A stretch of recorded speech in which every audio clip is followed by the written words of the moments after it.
съветници, руски медийни. Значи няма да спорам нито за пред Христа, нито за после Христа, нито за еднопартийскиот систем, нито за плурализмот, нито за лани, нито за преклад. Ке зборувам за 2015 година, за тоа што денес сме дојдени овде да дискутирам бюджетот на општина Битола и трошењето на парите на граѓаните на општина Битола.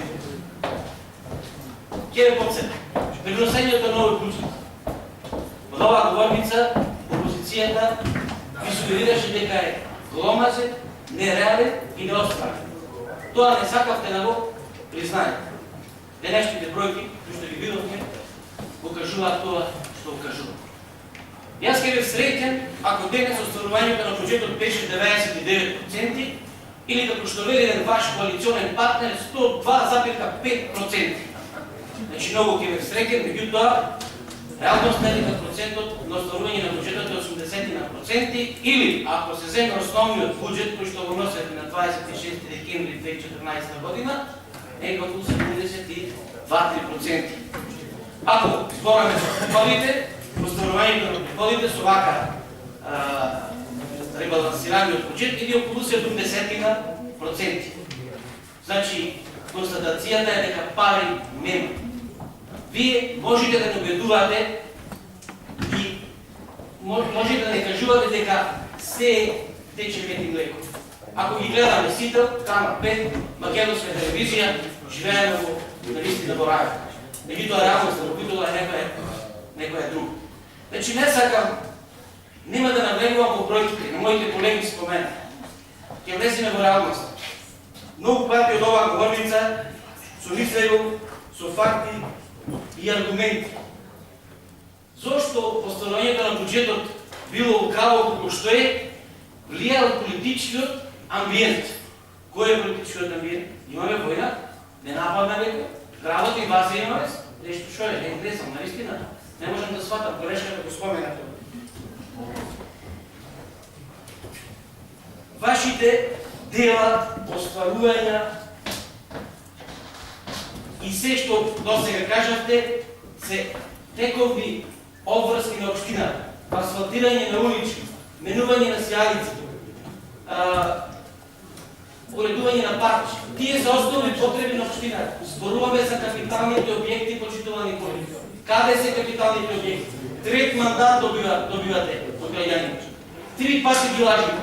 Ниту отворени, ниту затворени базени, ниту подземни, ниту надземни гаражи, ниту жичарницата тргнува од фасадот, ниту операта ви функционира, кој што се сликавте, енергувавте, помпезно, или карти нема, нема да продава карти, неверојатно. Спортскиот стадион, друга приказна, спортската сала, исто така. Тие се вашите чуда почитувана колешки. Тие се чудата што ги направите, не е само мостот чуда, значи тие се чудата што не ги направите. Таа е разлика. Овде имам над 100 фотографии, кои што одвазуваат реалната слика како изгледа денес Битола. Нема да ги повторам.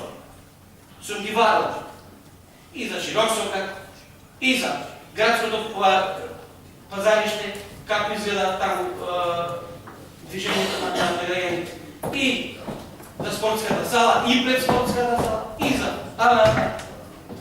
и за парчината кои што ги извадите полни со камења. Значи све е тука документовано. И за каналите кои што не ги изчистите, за да дојде поплавата да му нанесе штета на граѓаните. Тоа го заборавате. Тоа не го спомнувате овде и што сте сработили.